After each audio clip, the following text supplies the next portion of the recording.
Hello, fictional. Welcome to the Fiction Series X. Today we are gonna see, what if Issei got harem with Rias, Irina and Raynare? If you end up liking this video, please consider subscribe, so without further ado, let's get into the video. Issei, the apparent heir to the Sekiryuu Clan, dragged himself through his school's hallway. Man, first day back from break started out the worst possible way. His Yakuza friends, not that he disliked them or anything, were rather clingy and drove him to school with their scary and scarred-filled faces. The only reason he wasn't as scared as the people who hid their faces was because he was so damn used to their scary faces. And that's a lot of faces. He ruffled his already messy hair in frustration and pretended to be oblivious to stares and whispers. It was rather hard with all the people around him doing it. He sighed again. There was nothing he could do. And he wouldn't try either. He only hoped that his teachers won't be suck-ups. However, as awesome as that sounded, he only wanted a normal life. With that, he would strive to reach his best at school so he could go to his dream university, whatever it was. He sighed at the fact that even though that was his dream, he couldn't remember the school he wanted to go to. Bringing up his dream, he absently thought of the strange lock that was always hidden within his shirt. I still can't remember who that girl was. The lock was given to him was from some girl, and the promise he made with her was also forgotten. I can remember the most of words clearly, yet why can't I remember the girl? He sighed again, making his way up the stairs. He pulled out his locket and faintly admired it. I wonder if that girl remembers me. Mid-step, Issei saw that a shadow covered him. Looking up curiously, he was dazzled by pure black hair and two bouncy objects that were planted on the girl's chest. Her breasts were a great feast to his eyes. The bright purple eyes widened with some emotion he wasn't sure of. Panic. The bread, covered in strawberry jam, from the smell and color, fell from her almost too cute face. It wasn't until he noticed that her legs weren't moving as if she were walking that he realized that she was falling. Falling on me. Oomph. The girl quickly got up and walked away, leaving only a sentence as an apology. Sorry, I got somewhere to be. Issei only muttered to himself, wiping away the gel from the girl's toast, in vain, as it only stuck to his hand. Geez, that girl didn't even bother helping me up or anything. He cupped between his legs. Imagine what would happen if her knees hit home. Issei paused for a bit, still a bit dazed. But, what if Issei drew up scenarios, rather perverse scenarios? If my hand fell accidentally upon her Aai. Yo Issei. A blonde male called out to the boy who was weirdly laughing, snapping Issei from his thoughts. You got blood all over your face. You okay there? Issei smiled gently. If he could rely on anyone to have his back, it would be the pretty boy, Kiba. I'm fine, Kiba. Some of the blood is jam. I just forget those scenarios, why would I even? He grew enraged, a girl fell on me and ran away. Even though Issei called Yudo by his last name, he was on good terms with the boy. It was only by an impulse that he called Yudo by his last name. Her toast even fell on me. He began to tear the red jam from his face. He flinched all the while. It stuck to his hair and skin and it hurt to take it off. Yudo's sweat dropped and tried his best to honest while being nice. I think all girls would do that if I was the Yakuza heir. He pulled out a handkerchief from within the Cow Academy's uniform vest and handed it to Issei. Issei only grumbled in return, offended by the whole affair. Apparent heir using the white handkerchief, he barely got the jam off. Haidu-kun, are you okay? It was Argento Asia, his crush and the most innocent person he has ever met, who dotted with him concern. She's so beautiful. Her blonde hair reached down to her lower back with a strand of hair angled up and back. Her green eyes always carried warm emotions, one just had to pause before looking at the angel. I'm fine, really. He was going to argue more, but he saw the proximity of their faces. He felt his face burn and his ears redden. Whoa, she's so close. Maybe the injury wasn't all that bad. Here, let me put this band-aid on you. Asia, on her toes, closed the distance with the band-aid she pulled from nowhere and gently placed it over his nose. If Asia put this on me, it'll heal in a minute. There, all covered. Time slowed for the both of them as they caught each other's eyes. Asia smiled gently as sparkles of cuteness filled Issei's vision. Issei-kun. Asia-chan. Yudo, all too aware of the situation, looked at his watch and sighed. Hey, we better get a move on. It was only them three in the hallway. Right. However, as they were walking, Yudo gave a nudge to Issei with an all-knowing smile. Good for you. Issei only muttered back, flustered, shut up. Damn you, pretty boy. Issei, having only a few minutes left before class began, drifted in the memory of Asia's hand on his face and how close she was to him. He grinned all the while. At this day wasn't all that bad. Without Issei's knowledge, the door clicked and the bell rang, signifying the beginning of the class. The teacher, often referred as the mature beauty, walked in, pushing her glasses up. Standing by her desk, in front of the chalkboard, she got the attention of the class. Okay, class. Today we got a transfer student. The rather young teacher pointed towards the door.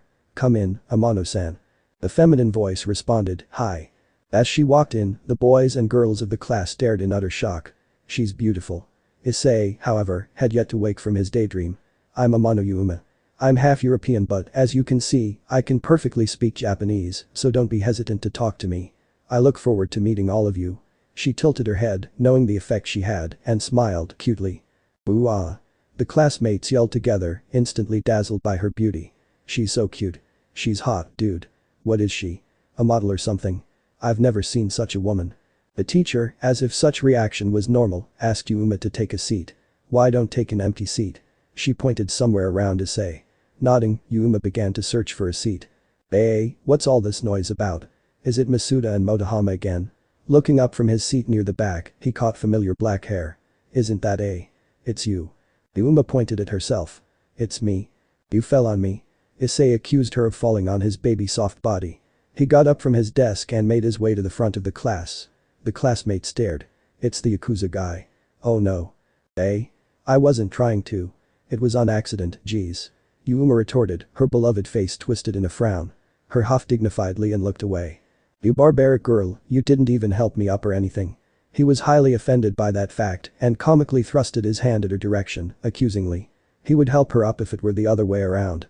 Who are you calling me barbaric? She yelled back, awfully embarrassed at such a name. I said I was sorry. The classmates in the background only watched with their full attention. The new girl knows the Yakuza guy, it seemed that everyone thought they friendly, and such banter was normal between them. Your bread and all its jam fell on me. It took forever to get off. He retorted, remembering the stinging pain he felt as he tore off the sticky jam. So that's where it went, Yuma mumbled aloud, she was rather hungry at the fact she didn't get to finish it. That's all you got to say for yourself. Issei deadpanned and just let the subject drop. He began to move towards his desk when Yuma responded. Look Yuma stopped and looked around, only to blush with how many people were looking at her.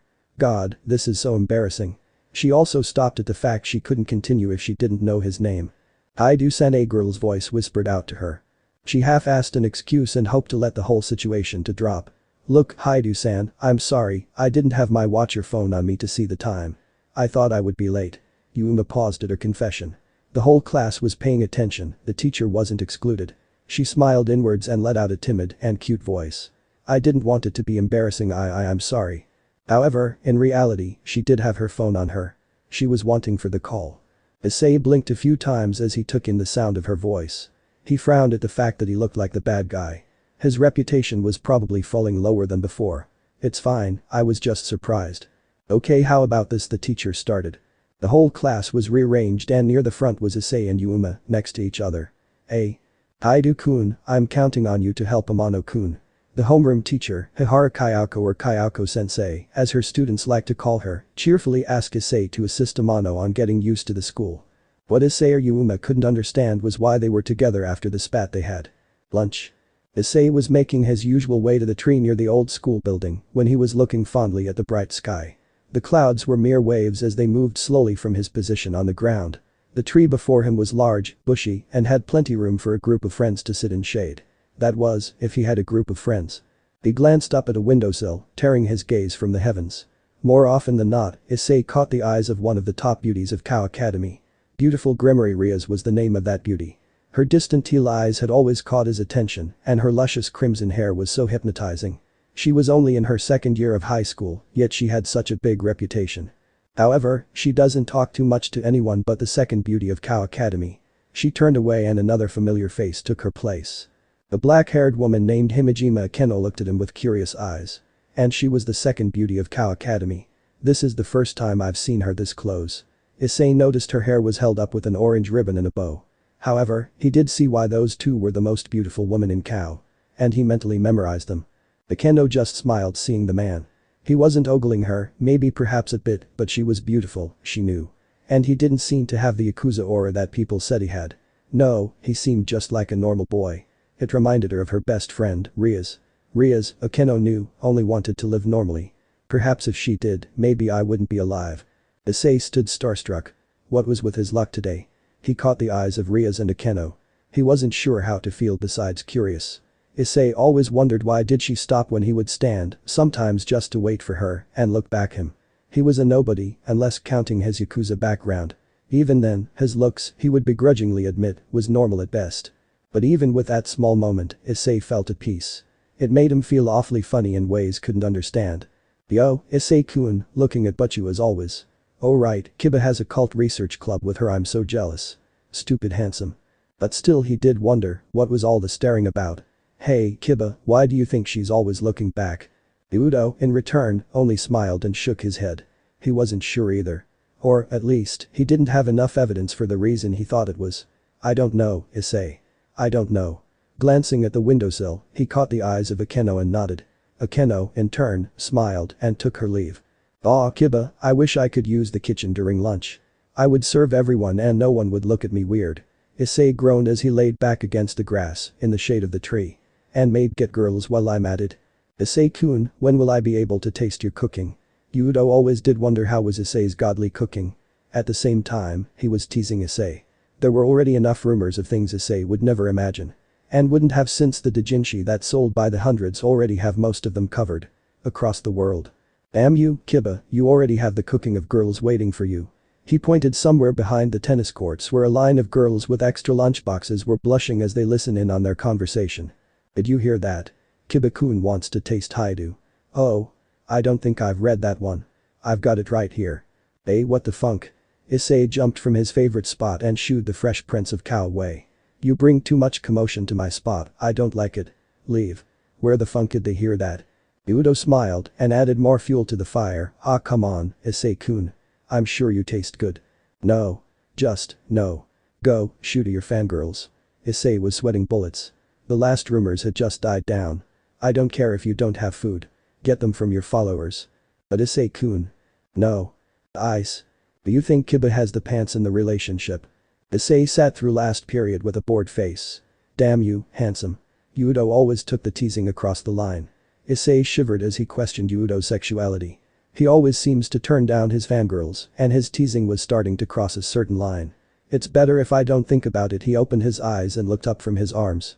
His bland-looking teacher droned on and on about Japanese language as Issei sat his chin on his arms, trying to not think about the embarrassing lunch he just had. Although whatever lesson was rather complicated and obviously boring, Issei fully understood what the teacher was droning on about. Erg, so boring. I'm Japanese, of course I know these things. He just trying to make me confused. He stole a glance at the girl beside him. The transfer student, Amano Yuma, had her face twisted in confusion. He got an idea. Since we got off on the wrong foot and Kayako-sensei did say I should help her if anything arose, Issei sighed and began to take notes. Let's just hope she won't take this the wrong way. If she did, well, he wouldn't be too offended by that, it happens too often for him to care anymore. But enough of the lesson taught, the teacher sat at his desk, debating on what boring subject he should teach next. As the teacher did teacher-why things, the class had about a few minutes to do basically whatever. Japanese on paper so much harder, Yuma mumbled to herself. Issei, who had heard her, looked at Yuma, which did not go unnoticed by his other classmates, and tossed his journal on her desk. What's this? Just take my notes, you look like you'll need them. Issei looked away from her and gathered his things. Buying. I hope it helps. Issei left without a word and without her having to argue back. Issei. Issei was making his way to the bathroom and realized he heard footsteps behind him. It was a familiar face that was behind him. Yo Kiba, whatcha doing? Udo only made his way next to Issei and fisted his shoulder before he responded, I came to remind you that you got cleaning duty. Ah, thanks for remind me, Kiba. I can always rely on you. Kayako-sensei would have flipped if I forgot again. They walked in silence for a few moments. It was the usual for them to be seen walking in silence at the end of the day. And no one had disturbed it thus far, nor wanted to. It was the prince and dragon. However it was translate could be in multiple ways. X. Princesses and the dragon, or even just the most popular and the most non-popular boys. At the end of the filling hallway, Issei held out his fist and waited for Kiba to meet him halfway. Udo smiled at the gesture and returned it with his knuckle. I got to go to club, Issei-kun. They both turned from each other and sent one last glance. Yay, Issei frowned slightly. You always do, I'll see you later. They parted, jogging in opposite directions. Class. Yuma looked at the journal with a blank face. I've never had someone help me before, thanks, she whispered to herself and too gathered her things. She was about to take out her phone when she remembered she said she didn't have it. At that, she frowned slightly and looked at the people surrounding her. Hey. Amano-san, how did you get your hair to get like that? Amano-san, do you want to go to a pastry shop with us? Amano-san, do you have ab? Is Haidu-san your boyfriend? No. I only just met Haidu-san. Yuma blushed at the thought of dating someone and quickly rushed to answer the few questions she could hear. Oh no, I'm not dating any right now. And I don't think I can go. And, Ito, my hair has always been like this with all the attention. She hesitantly forced her way out the chattered-filled room and barely left before saying, Sensei, I'm going to the bathroom. Without affirmation, Yuma started her way towards anywhere but the restroom. Looking at her worriedly was Asia. Issei-kun seemed to be friends with Animo-san. I hope she had a good first day. She was gathered her own things when Aika came up to her. You worried you might have competition. Aika was Asia's best friend who, more often than not, pushed Asia to get closer to her crush. Asia blushed at the accusation and waved her hands out. No. It's just Anano-san looked really nervous, I guess. She got up and waited for Aika to gather her things. Do you want to go to the pastry shop again? Asia timidly asked Aika. Nana, where does all that food go? Aika poked at her stomach, Asia blushed pushing her hands away. You're not even that good at working out. She pointed out, somewhat literally. But yeah, I'll go. Just don't get fat on me, nah. Asia smiled brightly, despite all the teasing. I won't. Side by side, they started for the door. So when are you and Issei-kun going to? Well, you know Aika started until Asia covered her mouth, her face beat red. Yuma. Going in the opposite direction of the restroom, she went down a familiar path. Hey, isn't this the place where I met that guy, Haidu, right? What's this? Something shiny had caught her eyes. She cautiously walked over to the lock and remembered it being in the hands of the brown-haired boy when he was walked up the stairs. She picked it up and observed it. Wonder if he's looking for it. DVRRRR. Her purse vibrated and alerted Yuma, who had taken a defensive stance. Oh, it's just my phone. She looked around and knew she couldn't pick up the phone right where people could see her. She sighed and sped walked, unsure of where she was really going. All she knew was that she needed to get away from everyone. Udo, from over a corner, sneaked a look. She lied to Issei-kun. Even at his distance, he heard the vibrations of what clearly was a phone that she said she didn't have. She spells trouble. He bit his lip. He was stuck in choosing between his club or protecting his friend. While he could be wrong and his choice may not be justified, he had a feeling something would go wrong. However, what if he to be were wrong? There were times where he was and looked awfully paranoid. He sighed and whispered to himself, I'm sorry, Issei-kun. He couldn't forgive himself if anything happened to him. But, he couldn't miss a day of club. Please, don't take him too. God, he walked off, his mind surrounded in various scenarios and memories. You can't do that. He blinked off his tears and walked on towards the old school building. Yuma. Finally, I'm all alone. Yuma hid behind the gymnasium and looked in every direction before she pulled out her phone. Instead of a missed call, she got a text message. VVRRRR. Another one. She looked at first one. Inbox. Sender. Don't seek. Her target's pick will be in the following message. You have 2 weeks to complete this mission. Don't fail me now. Her family's waiting at home. So hurry back and get rid of. Haidu Issei, the Red Dragon Emperor's heir. Haidu-san. She scrolled down to the next message. It was Issei smiling, innocently. He was seated beneath some shade and looking rather serene.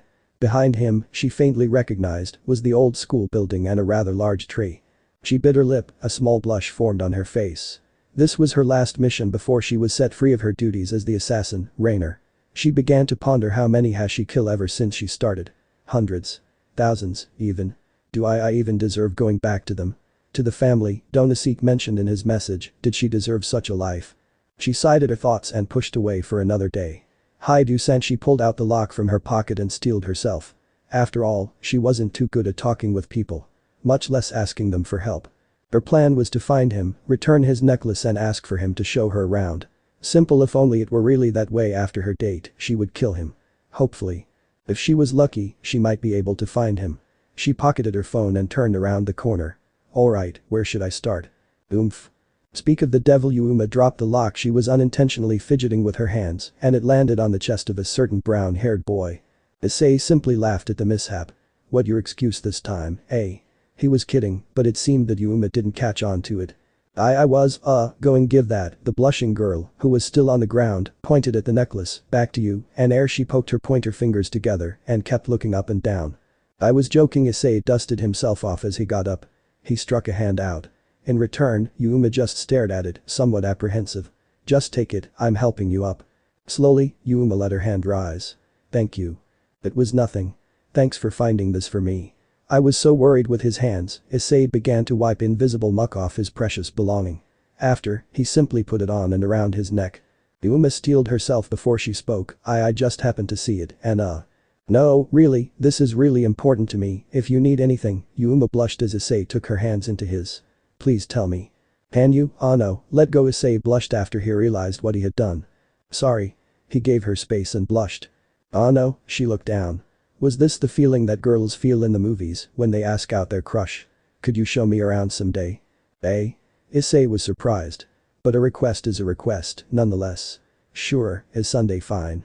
Only 3 days. Please forgive me, she took in his face. He was smiling without a care. She stood there with her head down and her expression unseen. Though somewhat envious of him. I'm sorry, but I mustn't fail. The large traditional Japanese home. Issei sighed in relief as he took his shoes off. At least the gang isn't here, wonder what's making everyone so busy. Multiple scarred figures popped out from behind paper-thin door. Welcome back, Bakken. I spoke too soon. Yay, he slowly looked up with a bored expression. The gruff man, often called Aniki, with a multitude of scar that spoke of his battles, stood and just remembered to tell his young master something. Oh, and Bakken, 1, Oyabun, 2, said go meet with him. Issei sighed, was his father going to continue with trying to convince him and becoming the non-apparent heir? Yeah, thanks for relaying the messaging. I'll go. Boom. The front door, behind Issei, suddenly slid open. Aniki. We underestimated them. The one who said this was carrying a groaning and injured man.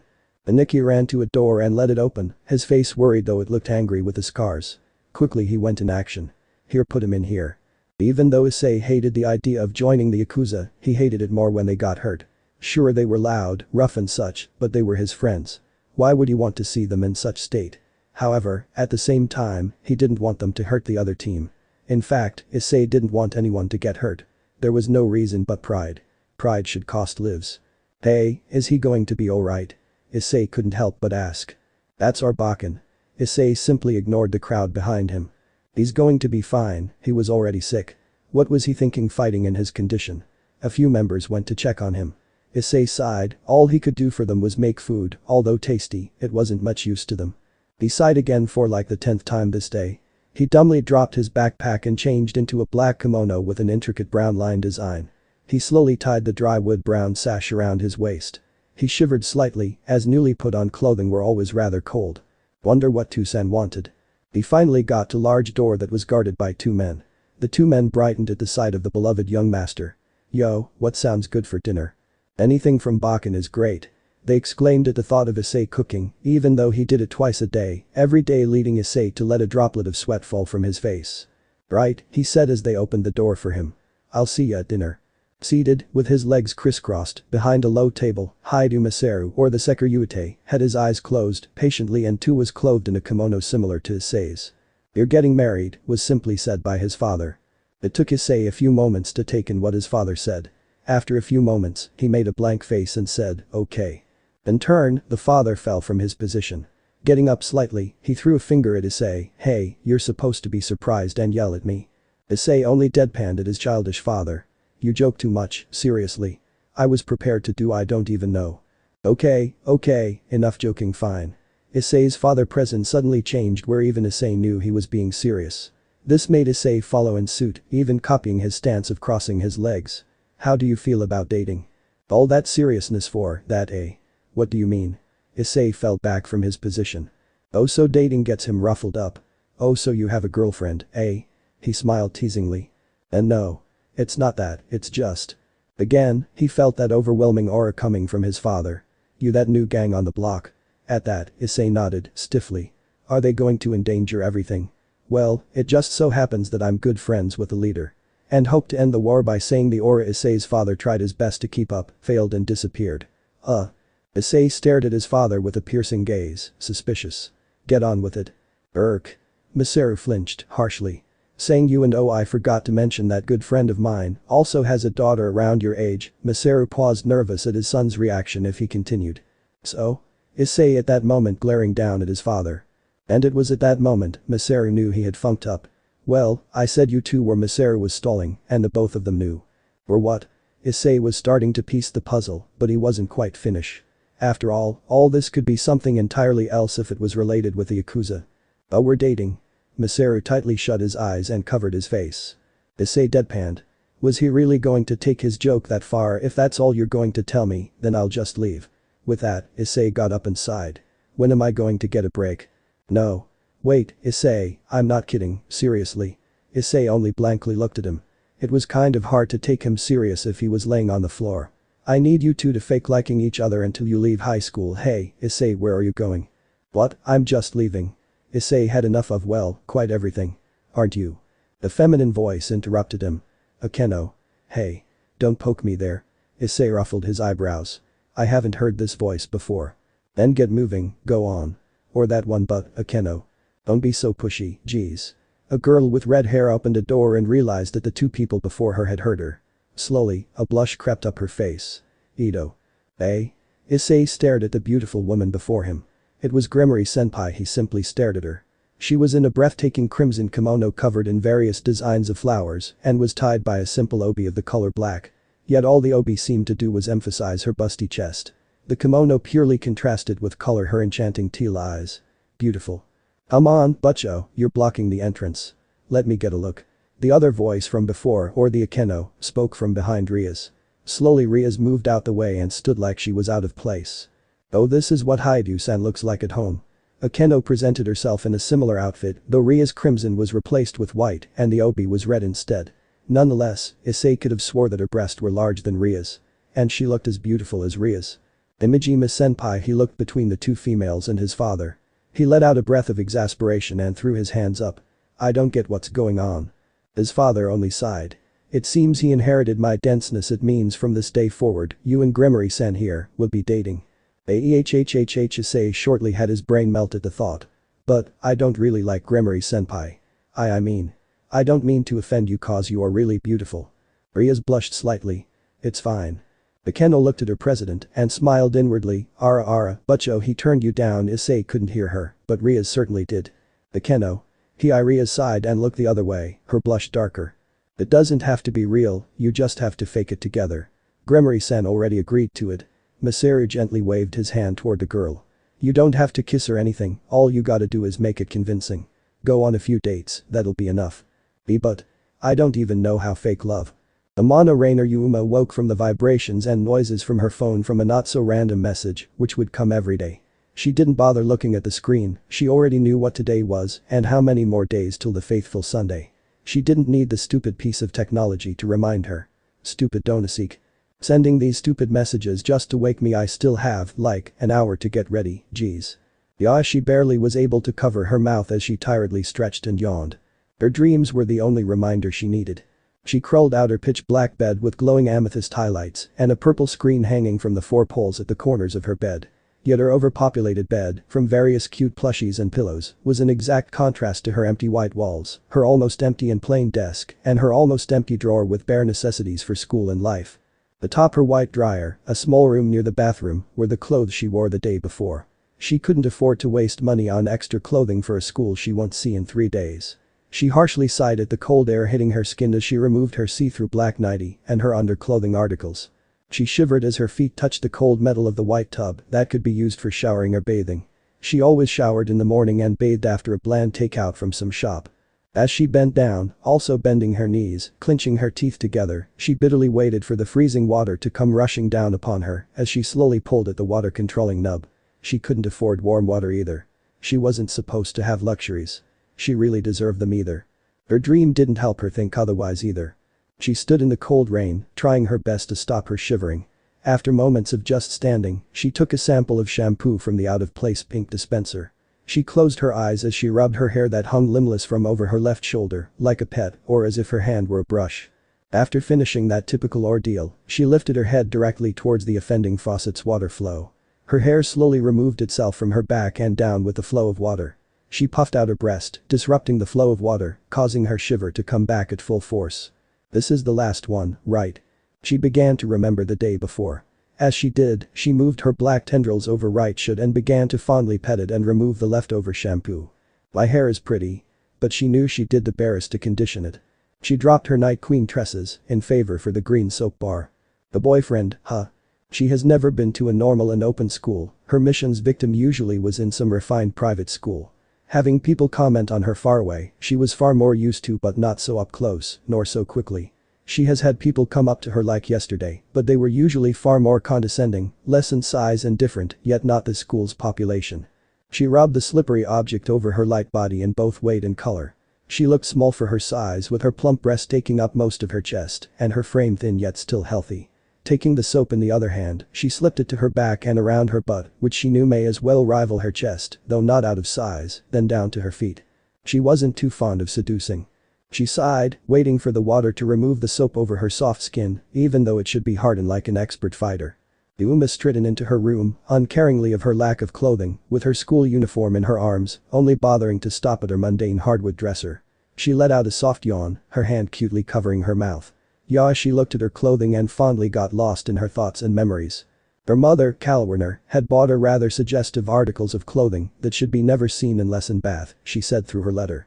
However, her shirts, pants and other visible clothing at a glance were acceptable, and she wouldn't deny the feeling of endless love and joy as she unwrapped the gift that she just happened to see lying in her mail cubby 2 days ago. She even started crying happily as she read the letter and felt her hand shake with shudders. She loved them, both her family and her gift. "I hope you like them," the letter said near the end. It also made it apparent that they, her family, didn't know what she was doing on her travels. She knew she would feel sick, they knew. Her dream didn't help either. She frowned as she chose a vibrant yet dark lacy bra and a matching piece of clothing for her lower body and made her way towards her bed. She dropped her white long-sleeved button-down shirt, her magenta skirt with a white lining at the lower edge, her black ribbon, black shoulder cape and matching button-down corset. It was already so much work to put it on. And she only wore it once. She sighed with a childish exaggeration.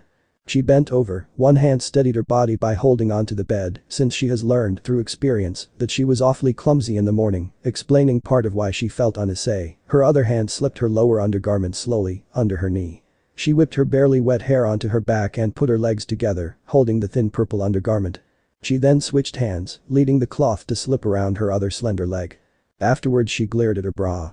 She could only hope it would be cooperative as she cupped it under, up, and around her breast. Finishing that, she held one arm underneath it to hold it place for her other hand was occupied in trying to get the two end of the upper undergarment in her palm. She removed her arm from under her bosom and used a hand to try and connect the ends along with the other hand. Yada. She cheered with no one. Right, I'm alone. She got it to click and released her hold on the offending object and that also released pressure on her chest, though not much.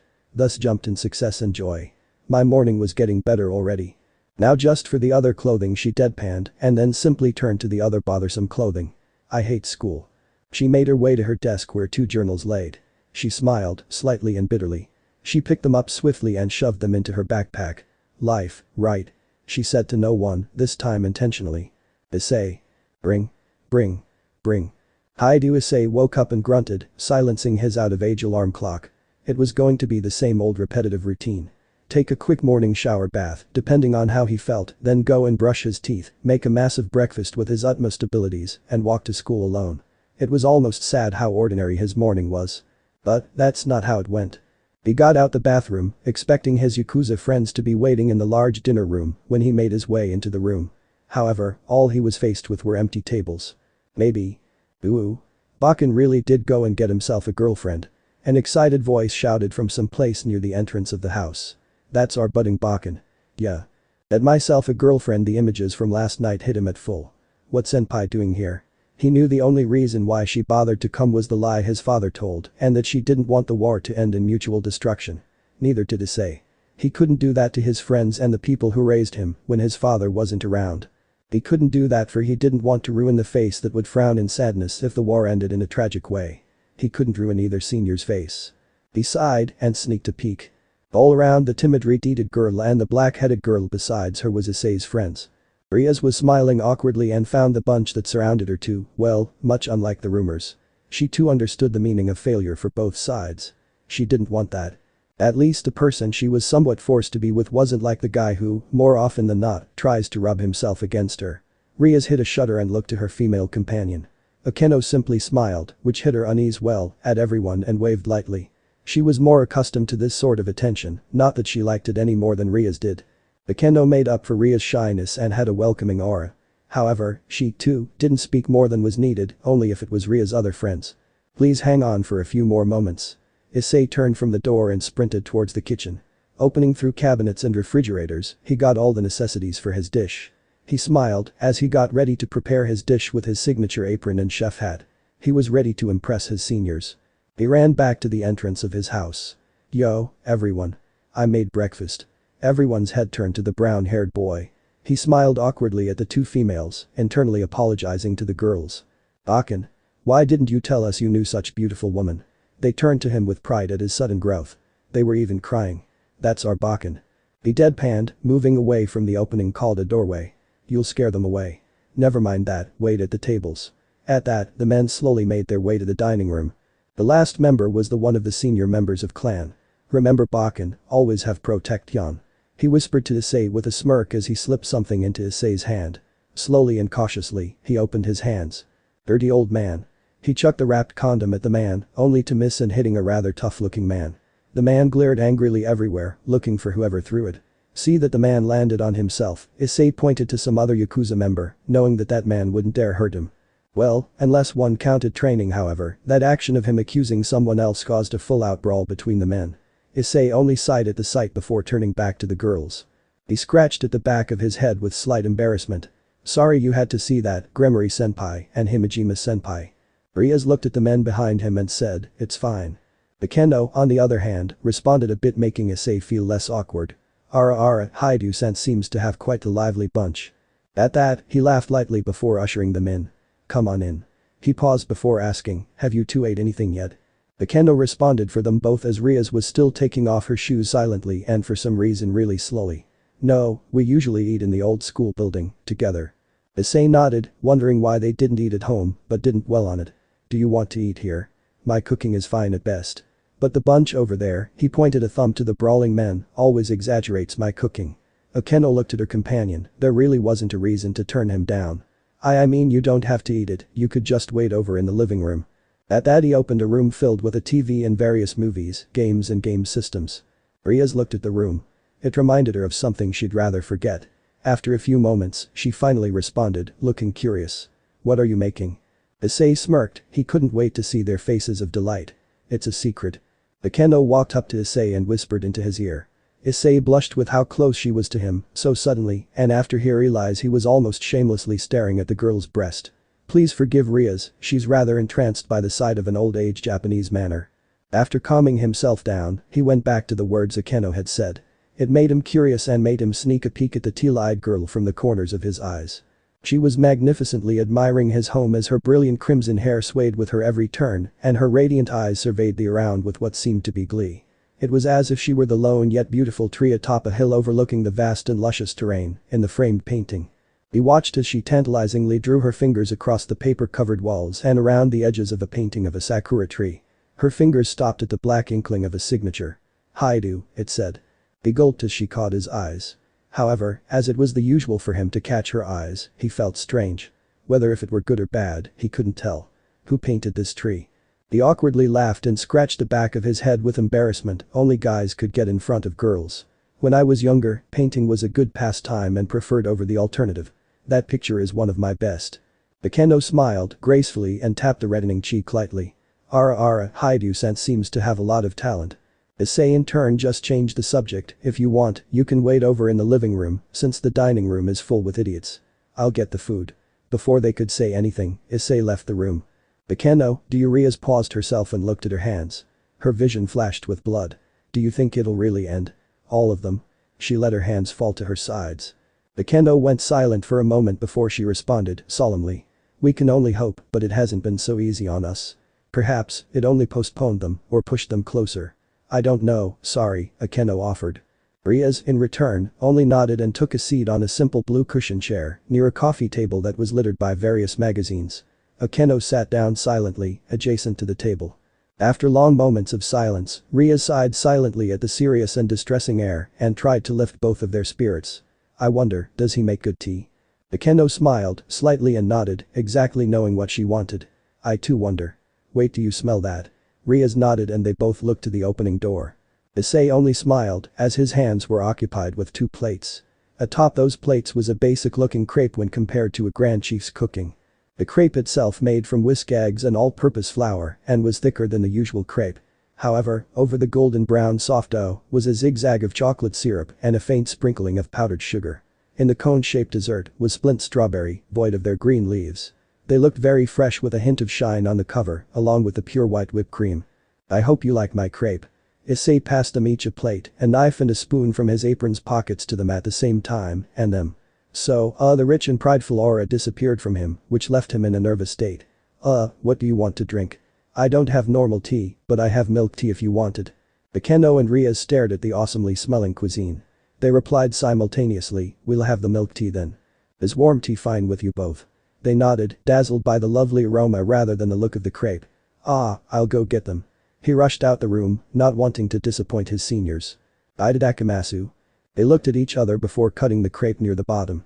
Enchanted, they watched chocolate ooze from the cut. Rias, he's pretty humble. Rias only dumbly nodded before taking the spoon and gently scooping up the chocolate and dough and lifting it to her mouth with the utmost manners of a princess. Her lips parted slowly as she stole a breath in and blew out gently, cooling the wonderful smelling dessert. As she let the food enter her mouth, Akeno watched deviously. Closing her mouth over the spoon, she let the crepe fall the spoon and upon her waiting tongue. Ria's cheeks reddened and her body felt warmth like never before. The dissolving dough balanced out with the divine chocolate. The chocolate was elegantly minty with a hint of strawberry and, based a smooth texture, whipped cream. Akeno, it's really good. Akeno smiled at the shy and Japanese culture-loving girl who began eating with graceful vigor. Then Kohai must be that good for you to exclaim such. Yufufufu. She laughed as she, with the same elegance as Rias, sliced a golden brown crepe. She then moved the piece to her lips and into her mouth with a spoon. She almost shuddered as she hummed in delight. She felt like she was drowning in such warmth she couldn't help but dreamily sigh out in enchantment. Haidu-kun, she barely realized she changed her way of calling him before she continued, unaffected, yet affected by his very cooking, is a very fine chief.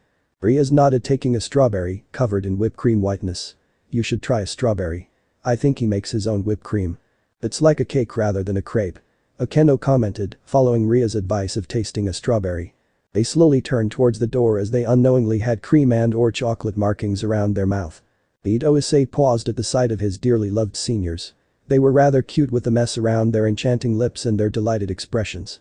I have your tea, if you want it now. Issei awkwardly made his way towards the low coffee table, placing the cups atop a Japanese coaster. Haidu-kun, your food is really good. Akeno spoke, almost dizzyingly. Rias nodded and, unlike her usual self, smiled as she spoke, blissfully. I've never had something like this. It's really good, thank you for the food. I guess, you're welcome. Issei wasn't sure really how to respond to the unbelievable girl. I just really wanted to surprise you and let you down. He shrugged and blushed as he remembered the cream on their faces. Oh no, you have some cream on your face, Gremory-senpai. He passed a napkin to Rias, Himejima-senpai, and then another to Akeno. He left to get his own meal.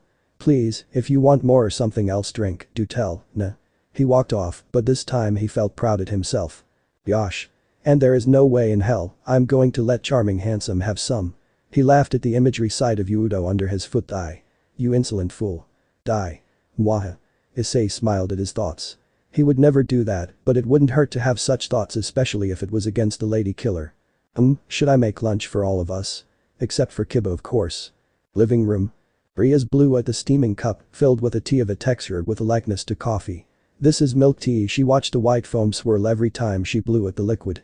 It looks like coffee. She slowly graced her lips upon the warm drink and the mouth of the cup. Her eyes widened when she took a sip. Akeno, his tea it rivals even yours. Rias sighed as she leaned back against her choice of seating, her eyes closed in serenity. You really love Japan, don't you, Rias? Yufufufu, Haidu-san is full of surprises, isn't he? Akeno followed her statement by testing the fragrant drink. She hummed in delight, the delicate taste all too familiar.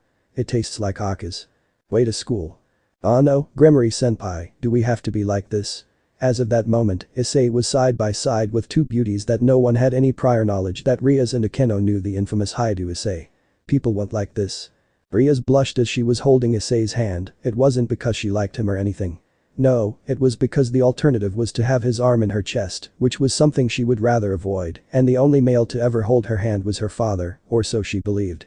Haidu-kun, at school, I'm going to have to call you by your first name. So I say. She let his name roll from her tongue. Please call me, Rias. Issei blushed as she called him by his first name. Only 4 people has done called him by his first name. Yudo, his father, his childhood friend he could barely remember, Iri-kun, and that girl he couldn't even remember the name of. I can't call you by your first, but just call me, Ice, Gremory-senpai. Akeno smiled as she cut off Issei. It's Rias to you.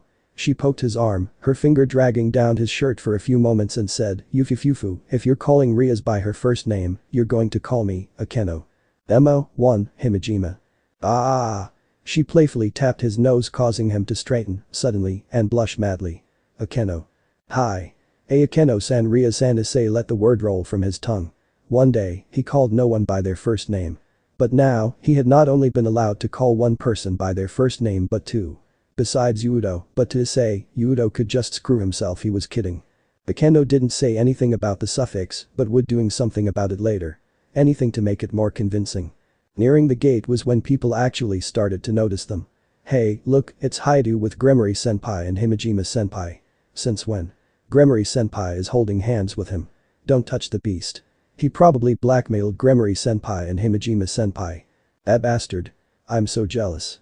I wanna hold her hand too. He even has Akeno under his thumb. Not her too. Die. All those whispers and looks they're even worse than before he started to cry in the inside, childishly. However, he was all too used to this kind of unjust punishment. Rias tightened her hold on Issei's hand signaling a stop. Ice, I'll see you later. She forced a smile, but by no means was she trying to be rude or mean. She, too, wasn't used to the sudden changes in her life. She inclined her upper body, slowly, in a bow and waved lightly before turning towards the stairway, waiting for Akeno. Akeno smiled, gracefully and waved goodbye. We'll see you at lunch. Ja. She bowed, her hair shifting along with her bountiful chest, he couldn't help but stare towards. Right. Issei smiled awkwardly and reached behind his head with his hand. I guess I'll see you later. Ah, Issei-kun. Issei turned to see a familiar blonde. I didn't think the rumors were true, Yudo said as he looked between the two girls and Issei. Issei only mumbled to himself, yay, I kinda find it all to believe myself. Yudo waved at his clubmates, and Akeno smiled and waved. We'll fill you in later, was all Akeno said before she walked away. So Yudo's allowed to know. Issei sighed as they left, though it was only noticed by Yudo and a girl who bumped into him right after. Sorry. Not again. I'm not going to fall for the third time. Whoever apologized to Issei was very familiar sounding to him, he barely minded though. Ah, Argento-san, I should have watched where I was going. Sorry. He blushed as he was still holding her, rather intimately. He had his arm around her waist and his other arm around her head, protectively. No. It's fine. Aika, she looked back to her female companion, shouldn't have pushed me so suddenly. In turn, Aika only smiled and waved, innocently. Sorry about that she began as her smile grew wider and her eyes gained a mischievous glint. So when are you going to separate, nah? Her smile grew even wider at their reactions. Back. Asia blushed harshly as Issei released his hold on her, scrambling back, apologizing profusely, sorry. It's fine, you were only trying to protect me. She twirled with her pointer fingers. Cause you're gentle like that, Haidu-kun. She ran away dragging her female companion with her, a steaming blush adoring her face.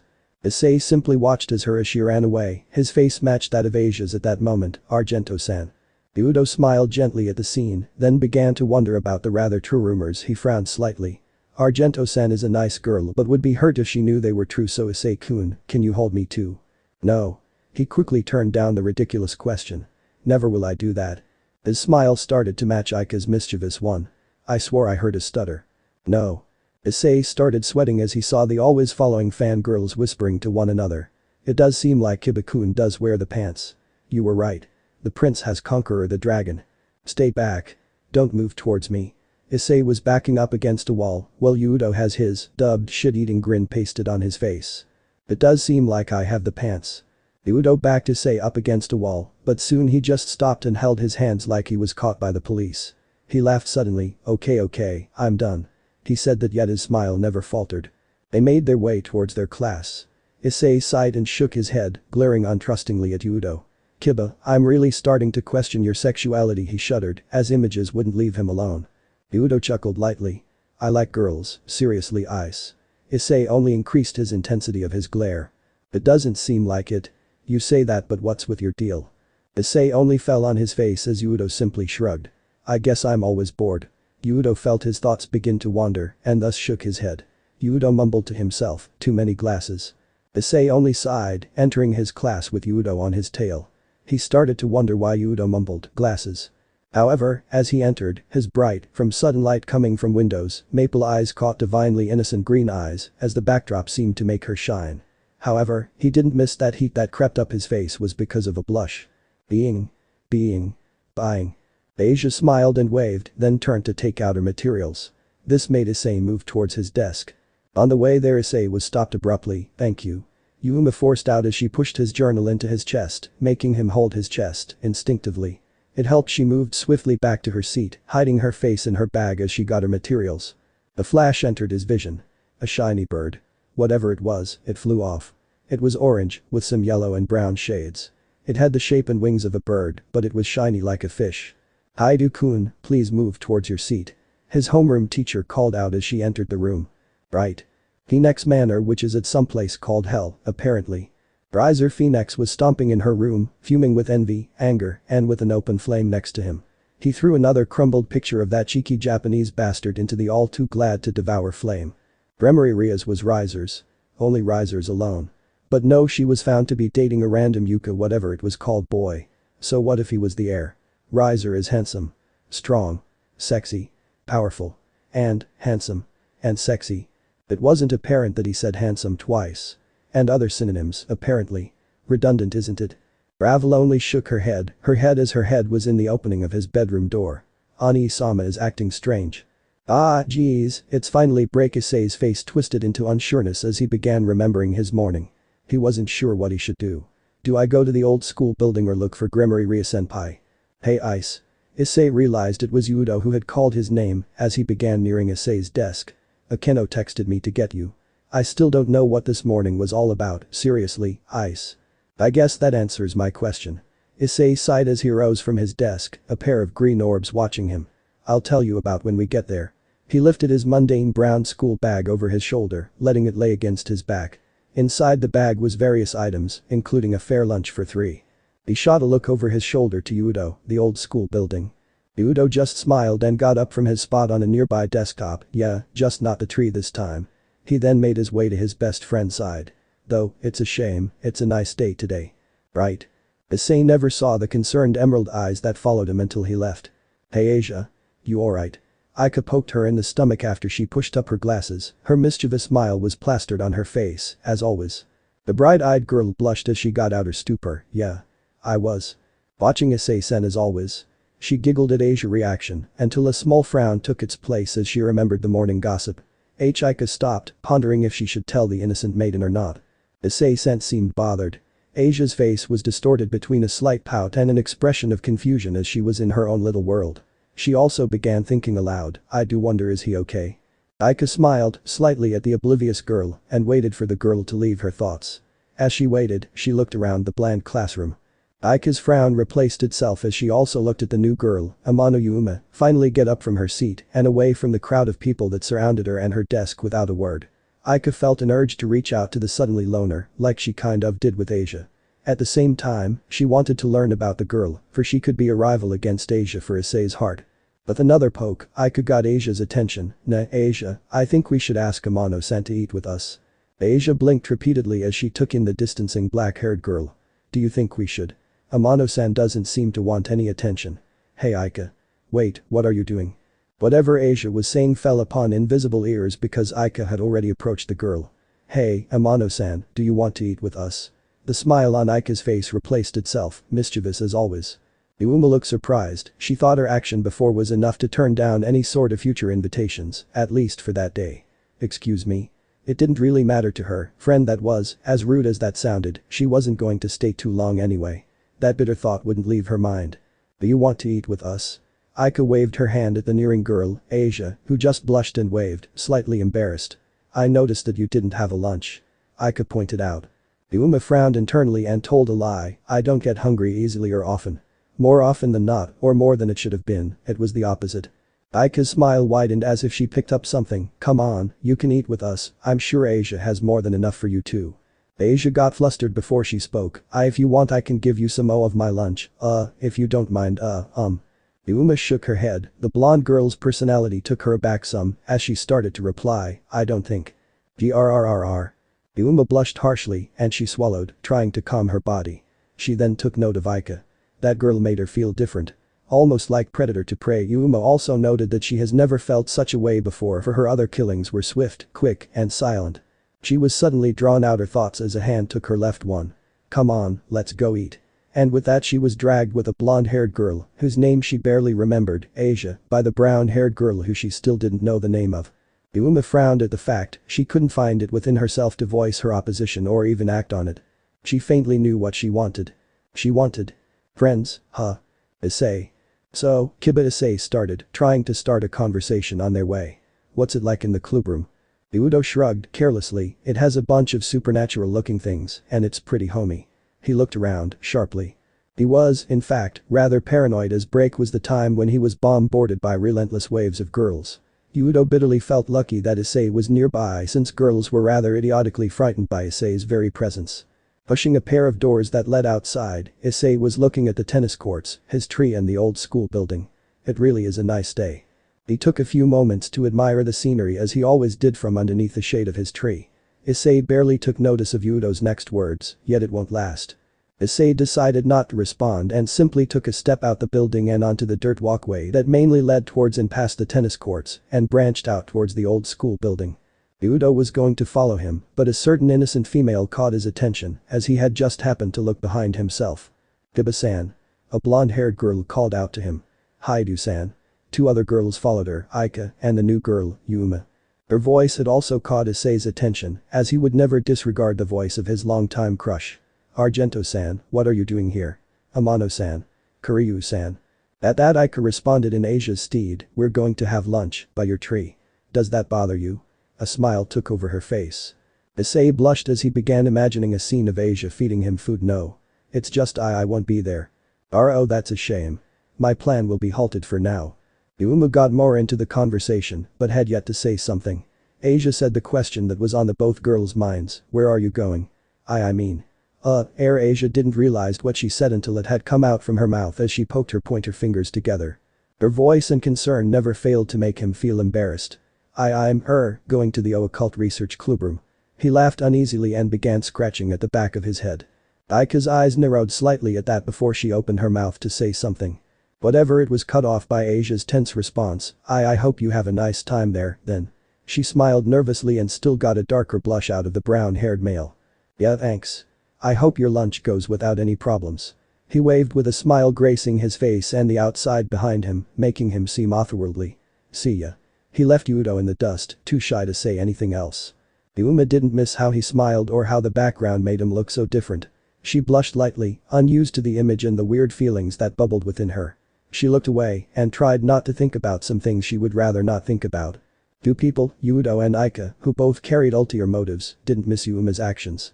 Udo just pushed it to some part of his mind to ponder about later as he began to follow his friend. Issei. Hold up. Aika's smile fell into a straight line for a few moments and didn't hold back in wondering what was up with black-haired girl, at least from within her head. She wasn't too sure what was up with the girl. Perhaps she was in denial. "No, that can't be it." "Aika, shouldn't we get going?"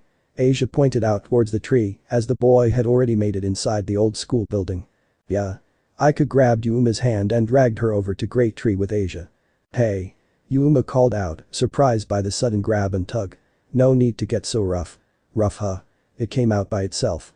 "Alright," Aika just laughed, letting go. "Asia's cooking isn't the best, but she isn't that bad. You should have saw when she first started." Asia, at that, pouted and flushed. Aika. She didn't need to know about that.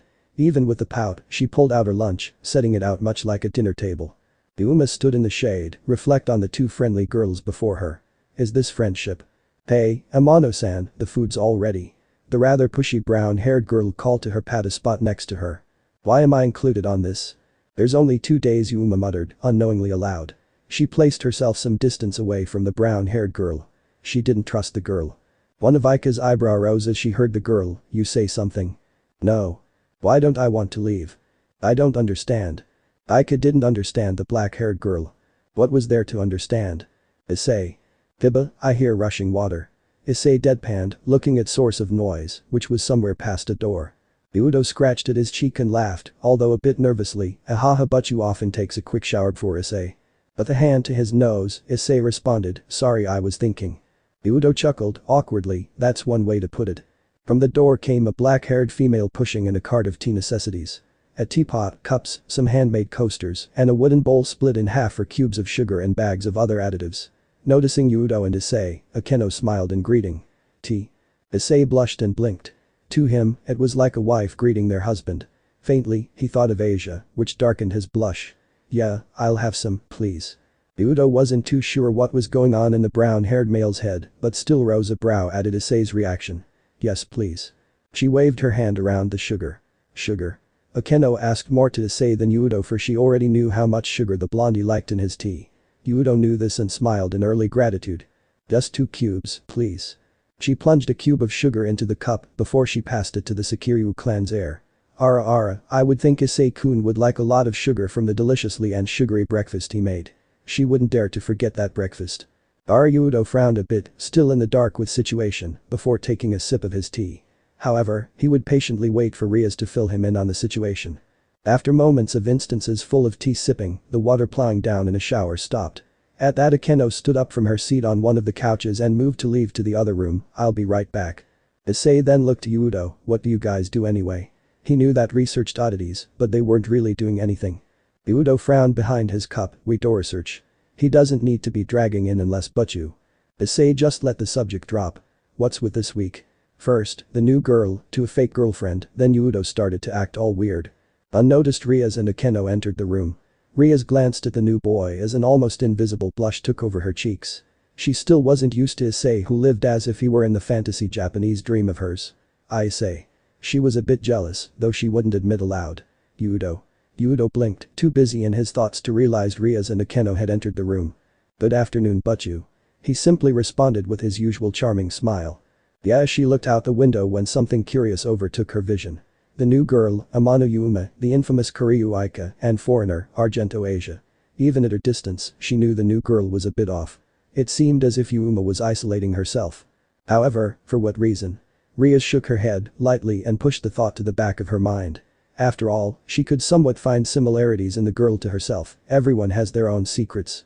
Rias sighed out in blandness. If you haven't heard already, I held hands with the dragon. Issei, comically, spat his tea. You know that nickname. Rias didn't know why, but that made her smile, quite the bit, and almost made her laugh. Perhaps it was the lack of such in the more recent years of her life and the lives around her. Akeno smiled, hinting a part of her no one but the people in the room knew about. Yufufufu, Issei such knows how to lift the nerves. She wasn't just talking about his spot ache. Yudo chuckled a bit at his friend's antics before responding accordingly and with hesitance. Is it that, perhaps, you're dating Issei? Rias shook her head. You're half right. She paused, letting thoughts fill Yudo's mind. I'm fake dating Issei. Yudo blinked. Fake. Then he remembered something, her specifically, someone. What about? Rias almost hissed as she spoke again. You won't say his name here. Issei blinked, sore point. He looked to Akeno in questioning, who simply shook her head with her smile all but faded, then turned towards her friend, concerned. It took a few moments for Rias to calm herself. After, she hung her head, apologizing. Sorry. Yudo smiled weakly. No, it's fine. I shouldn't have brought it up. Issei wasn't all too familiar with that kind of atmosphere, and much less on how to lower it. However, it didn't stop him from trying. Issei pulled out 3 boxes from his bag. Lunch, anyone? He wasn't sure if that broke the ice, but he had all the attention. What's in them? Akeno smiled, playing along, but she did wonder along the rest of room. Issei chuckled nervously and scratched at the back of his head before opening them. I'm not too sure what everyone likes, but I made fried rice with vegetables, egg, some beef and chicken. Simple and quick. Issei handed them a box. Issei, where's mine? Yudo smiled his way, but Issei wasn't sure what he was feeling behind it. Anger. Jealously. You don't need to eat it. It's not like you're going to die or something.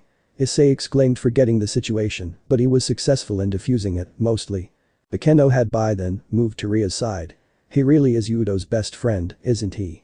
Rias nodded, not too sure what Akeno wanted to say. Sometimes, I wish I could go back to those times. Ria's teal eyes widened at Akeno's revelation. But things just don't go the way you would to. At times Akeno motioned to the box in Ria's hand. However, in private, it can be like old time. With her thoughts expressed, Akeno lifted the lid of the box and took, in between her pointer finger and thumb, a grain of rice.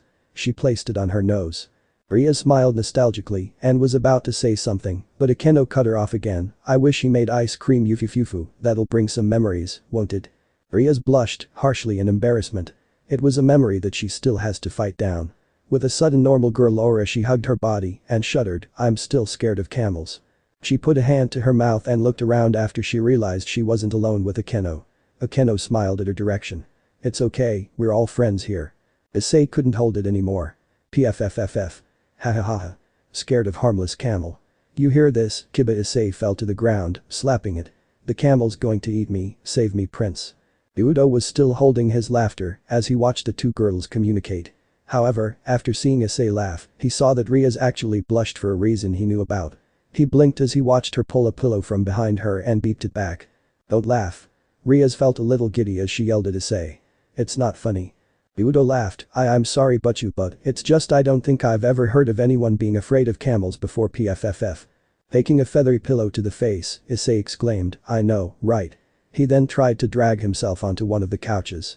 Rias, embarrassed, just fumbled, looking at the rice on her nose. She took it off and threw it at the brown-haired boy. She watched it harmlessly bounce off of him. She grumbled as she uncharacteristically pouted, "Moo. It's not that funny." Akeno smiled at the scene and left to make more tea. "I hope at least this can last." Akeno didn't know why, but her womanly instinct said that it wasn't going to. Perhaps it was her experience, or perhaps it was just wrong. "Please God, if you are up there, please, I beg of you. Let this last." She almost laughed at the irony. Nevertheless, she didn't want to dwell on the thought. Akeno found herself a cartage full of a certain frozen delicacy. "Rias. Look, ice cream." "No. That's not fair. Why does he get to hold his hand?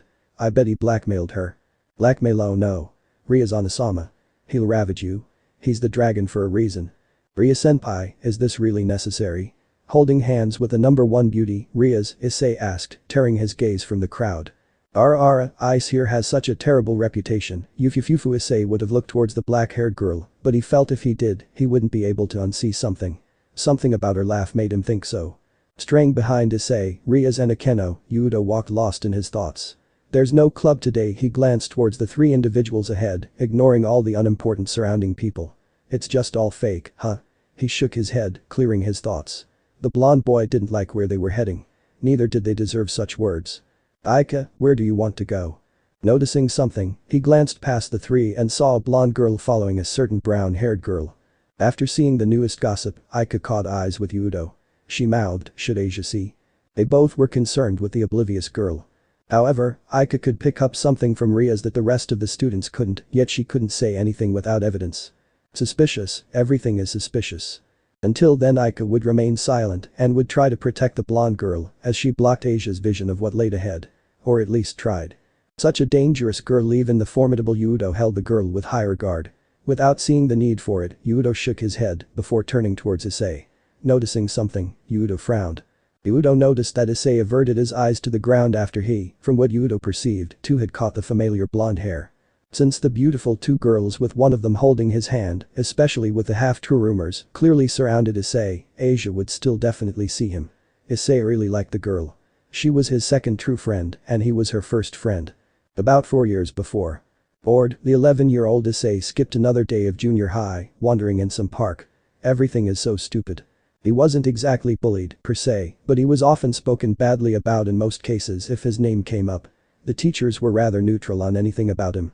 However, he could tell they, along with the rest of the school, feared not him, rather what would happen if they mingled with him. So what if he was the apparent heir of his clan? Many things, actually. He cited his blunt words. His friends would surely overreact if it concerned the Sekiryuu heir, yet Issei was sure he could convince them not to go through with any threat. After all, they weren't the smartest of people and wouldn't like to displease him. The boy shoved his hands into his pocket, kicking the pebble forward again. There was only so much a boy could take until even he needed to release steam. The question was how. TCH. He kicked another random pebble out of his way.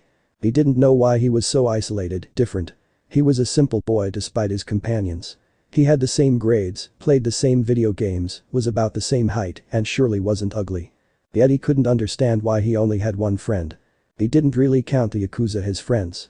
While they may have lived with him, he couldn't confide or reach out to them as one would to a true friend. Sure, Udo, or Kiba, as Issei liked to call him, was more than enough. However, Issei couldn't help but want to have more than just one friend. Issei knew he was being greedy. Nevertheless, he could help but want, anyway. I hope I have enough money on me to eat. Issei blinked, seeing the blonde female spilled out onto the sidewalk. Oh ouch. Some kind of white veil flew near Issei. He grabbed it and made his way towards the pouting girl. He held his hand out towards the girl. Hey, are you okay? The vine jade eyes met his bright maple eyes. The young Issei felt his face fill with warmth as she, the blonde foreigner, mumbled something in an odd language. After that, she took his hand, no both of them, he barely realized, and smiled gently, warming his ears. Even without understanding her language, Issei could tell she was thanking him. In an awkward manner, Issei spoke after he thought of a way to communicate with the girl. Can you speak English? The girl blinked at the question before her eyes seemingly brightened as she smiled once more. So they teach English here too. But now I can talk to this nice person. Issei pulled the girl up and handed her veil. Furrowing his eyebrows, he wished he paid attention to the extra lessons at home. His voice came out ill as he asked, did you just come to Japan? Yes, I'm living with a friend. She grabbed her brown suitcase and bowed awkwardly. Thank you. Issei glanced around, seeing eyes on them both. It is fine. She slowly rose from her position. Seeing that, Issei struck his hand out with a serene smile. I am Haidu Issei, but please call me Ice. Nice to meet you. Asia, my name is Asia, pleased to meet you. Asia. Where do you want to go, Asia? Hey, Aika's eyes widened at sight of Asia's stoic face. Haidu-san has a girlfriend, huh? Her voice sounded cheerful, but her face plastered an awkward smile. I hope Haidu-san will have a good relationship. Asia knew she was jealous among many other emotions. She felt bad she was thinking so many sinful things. However, she did want Issei to have a happy relationship. But, she couldn't help but feel so negative emotions at the sight of Issei and another girl who was definitely more beautiful than herself. Asia's vision blurred, she turned away from her crush. Hey, Asia. She did the only thing she could think of. She ran. Fastest than she ever ran before, she headed to anywhere. She felt a part of her wished that Issei saw and ran after her. Another part of Asia wished Issei wouldn't see, so he wouldn't felt guilty. However, both would only happen if Issei liked her. TCH. Argento-san. A familiar voice called out to her as she sat in some abandoned hallway. Asia hugged her knees, hiding her face, tears, and emotions behind them. Amano-san. Is everything okay? She heard the black-haired girl sit down beside her. Asia wanted to say something as she felt guilty making the new girl worry. Yet, she couldn't make a noise. Thus, turned to shaking her head no. Yuma didn't say anything. She may have been in the same situation, since she has sat in the same position concerning her life and her choices, but she has never had someone come to her aid, nor did she know how to react to someone else doing the same or what to say. After thinking, Yuma spoke, her manner of which was more of a question than a statement. If you want, I can listen. Asia felt guilty that she probably made the nice girl, because not everyone would go the aid of a person, since few people came to her aid in the past. Yuma, worry over because her stupid insecurities. Yuma wasn't sure what to do. She felt a need to repay her since she did give her lunch. Not everyone would do that, after all the only person who did that was one who brought her assassin life. If it makes you feel any better, I've been in the same position.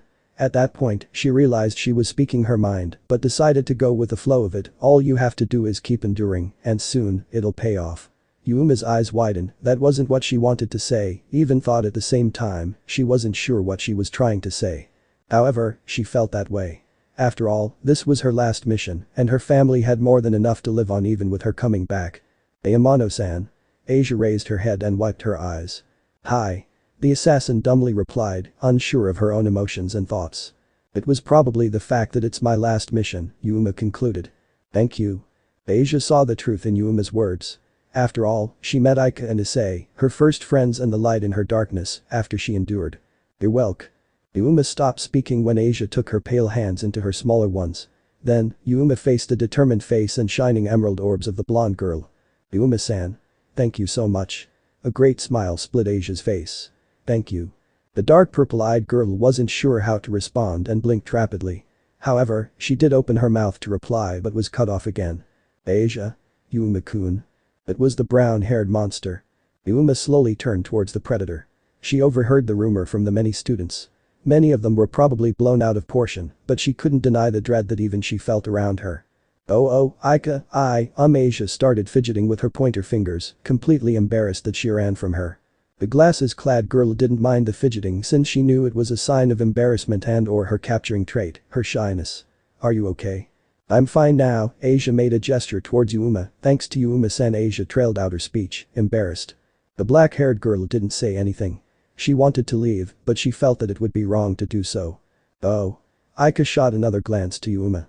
I wonder what she said. Aika brought out her hand to take Asia's hand. Up you go. Come, let's clean you up real quick. Suddenly Asia exclaimed something that even surprised her. I want to take you, Uma-san.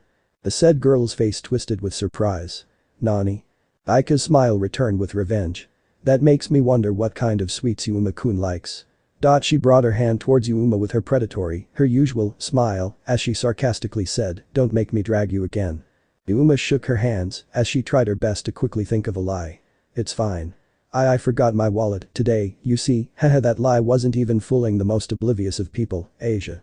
Yuma-san. Yuma swore that after Asia spoke, Aika's smile grew even wider. I'll pay for it, after all I have to repay you paying for watching over Asia-chan, here.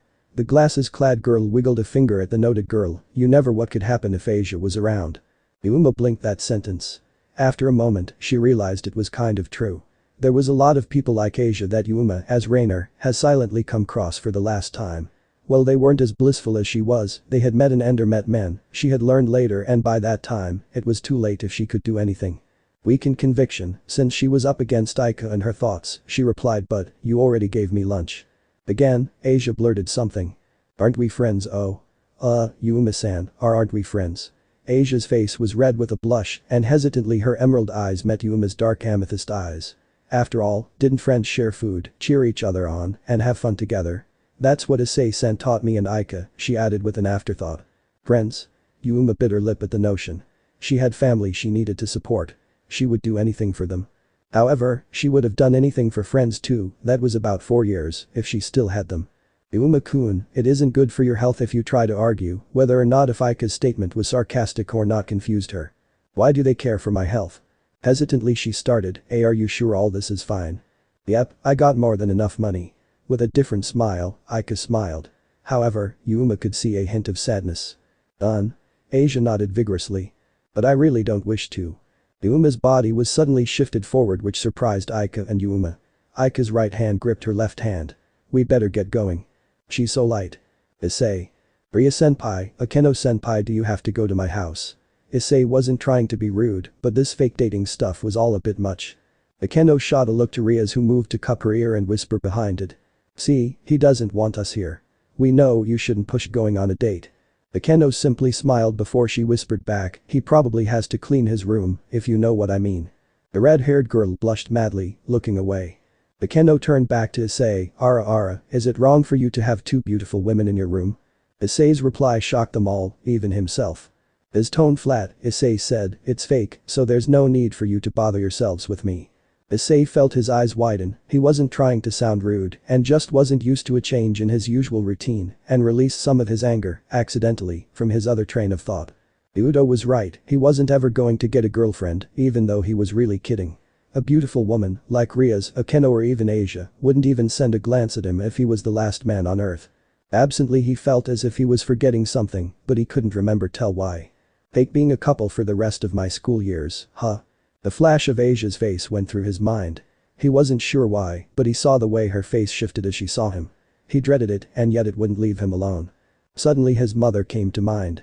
At that Issei felt his hair prickle against his shirt as he hit a shudder. The boy didn't look at the 2 girls but bowed. I'm sorry. Swiftly the brown-eyed male turned and walked away to his backyard to secretly leave. At this time he would be struggling with the subjects math and English, but he decided to skip them. He rushed from his backyard fence and gracefully leaped over. He turned a foot and headed somewhere to calm down. Issei wasn't sure how long he ran, but he saw, through the display window, Asia, Aika, and Yuma eating at a bakery. He swiftly hid himself behind a phone pole and observed them from afar. Asia was blushing when Aika said something. Yuma was taking small bites every once in a while. Suddenly he saw Yuma's head shot his direction, making him hide behind the pole and hope he wasn't seen. Yuma felt out of place being in the girly bakery. When her companions asked what kind of sweets she liked, she answered she didn't know because, she added as an afterthought, they all tasted so good. Whether or not they believed her, Asia and Aika didn't show it.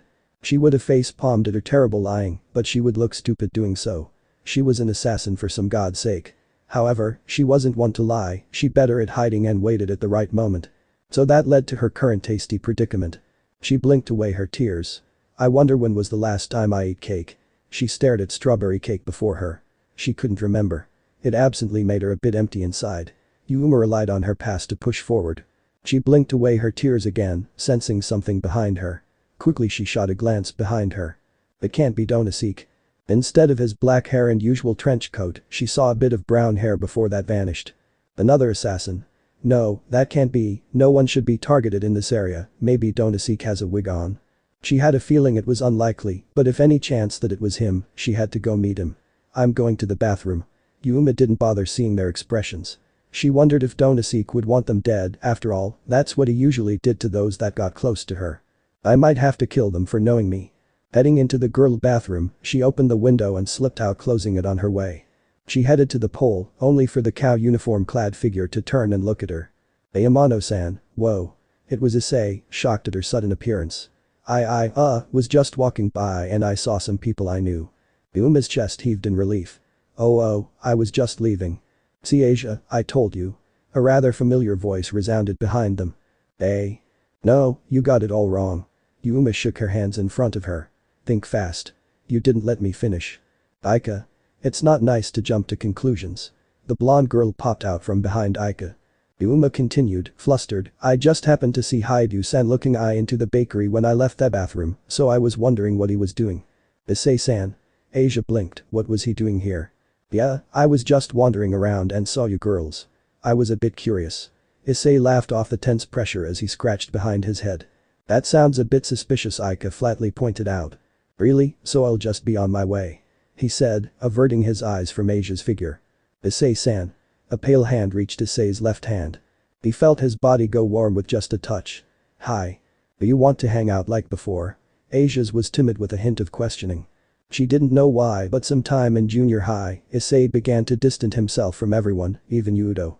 And dark shadow covered his face as he looked away. Issei tried to hide his emotion in his voice, but even he knew he wasn't all too good at that. I am sorry.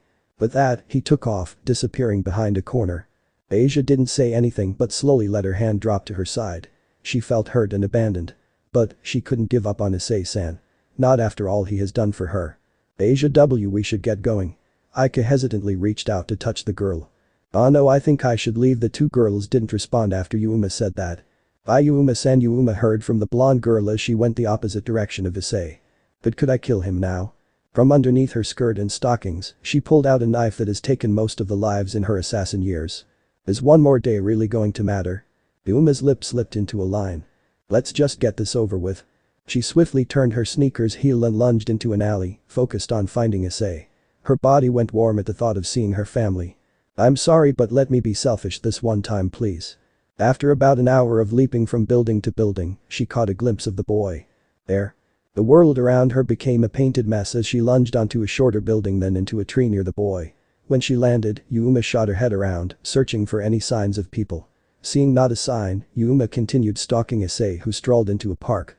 She began formulating a plan to assassinate the teen. As the last one to see him, how should I do it? I think, I got it. Yuma's feet silently hit the ground as she fell from the tree. She made a circle around the male, making it seem as if she were going to bump into him on his path. Hopefully, it wouldn't be literally, for what, the fourth time. Issei. Issei shot a look around him. He felt at peace with the serene setting around him. The park he was wandering in was literally owned by his clan, but Issei wished for everyone to be able to see such beautiful park. The sun was barely atop the trees when he stopped at the park center water fountain. There were trees of all colors as it was barely spring, and the gently breeze made him and the trees shiver. However, he came across a certain figure. Amano-san. How did she get in here? Issei couldn't help but be captivated by her and the scenery behind her. The said girl was poking at flowers, still in school uniform. Her head shook, looking back and forth between the many flower beds, and her luscious black hair swayed with every movement. Her hair seemed to shine as a direct beam of sunlight hit her, directly. Issei watched as Yuma's slender fingers plucked and took hold of a little lavender blossom. Whoosh.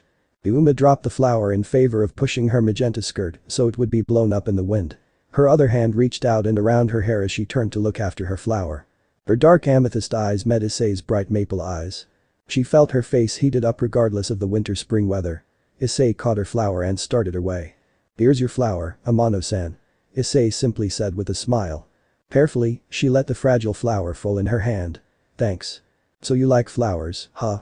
His tone showed he was a bit curious, but his expression was a weird. He had an awkward smile. There really was no reason for her to lie. He was going to die afterwards, her thoughts kept reminding her. Yuma, despite her thoughts, slowly started, haha, has flowers at home. She wasn't sure what else she should say. It was her first time murdering someone with this kind of plan. Sounds nice having a mother. Issei realized his thought slip into his speech, again causing his eyes to widen. Yuma's eyes also widened. Her left hand went to her mouth. She fought back her emotions.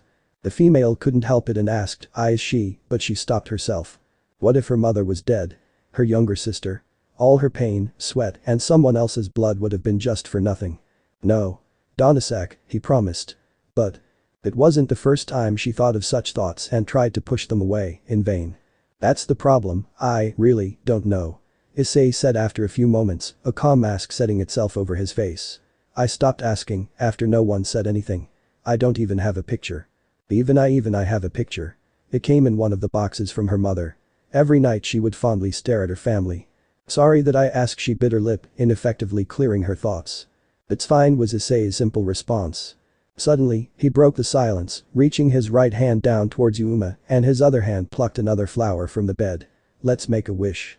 The small flower was yellow with a red-orange center. Eh? Shooting his right thumb towards the pearly fountain, Issei elaborated, drop your flower into the fountain with your eyes closed and wish. Why? Yuma said, focusing on how warm his hand was as she allowed herself to be dragged for the third time that day. I used to do it as a kid, so I just thought why not and wanted to know if to wanted to do it with me. Yuma looked up to him, he was about half a head taller than she was. Yuma glanced at him as he shut his eyes. She followed in suit, letting out a breath as she did so. Her hands clasped together and around the flower as if she was doing a prayer. I'm heaven's evenings days, huh? Pretty fitting for my last kill. I wish for everyone for you to forgive me. Short Omic. Asia the Evil Fail Assassin. Part 1. Asia, my name is Asia, pleased to you. This dumb ass. He actually fell for it. I'm A. Argento Asia, pleased to meet you. This sucker can't sense killing intent for shit. Hey, let me carry your things. Heh. He better hold my shit. 1 week later. Why hasn't she died? Asia placed some more traps around the rich girl's basement. Ack. She slipped into the rope loop and that led to the rope dragging her from the floor to midair. Funk. Not this shit again. She tried to untie herself before she was cut from the oncoming cleaver. The door clicked open suddenly. Asia. Are you okay down there? Aika asked from atop the stairs leading to the basement. Her face twisted in disgust as her voice slipped into her fake cute and timid voice. Moo. Asia said instead of cursing in pain as the cleave ripped into her upper thigh. I'm fine. Fell again. The funking skirt better cover that. Asia almost barfed when she heard the concern in the glasses-clad girl. You're starting to fall a lot. I'm fine, really. Just funking die already. I can't even imagine Asia cursing. I worked harder on the omic than the actual chapters, seriously. I wish for everyone for you to forgive me. As her flower fell from her palms, as a heavy breeze blew by, as her eyes shut tight so she wouldn't see what she has done, she drew and tightly clutched her bloodied and glaring knife, her dubbed light spear, as her body and nickname was akin and fallen angel. A being who fallen from grace, who has sinned, who is beautiful, but only to sin even further. That is who I am, and will always be. I will always be Raynare even after I retire. Her self fell from existence as she hid all emotions and forced all thoughts towards her mission. Her new self was sinister as it was quiet. It was but a dull-eyed doll with strings that stemmed from her mission. It held neither remorse nor pity in its expression. They were to be dealt with by her other self for a later time. And yet. However, even then, there was warmth somewhere in a place she could not pinpoint within her. It caused her to hesitate. And yet. Her doll self started to fall apart and she felt cold, warm, sad, and so many things. Yuma wanted to curse, but chose to remain silent in the blowing wind. She opened her eyes and she realized that. Circa. That hesitation was enough for a figure to jump from her hidden position and lunge towards the black-haired girl. WSSSSK. The counter-assassin's movement was in sync with the wind as it closed in. What saved Yuma was her training and her skill to identify any kind of intent, especially killer intent. Some people actually have this.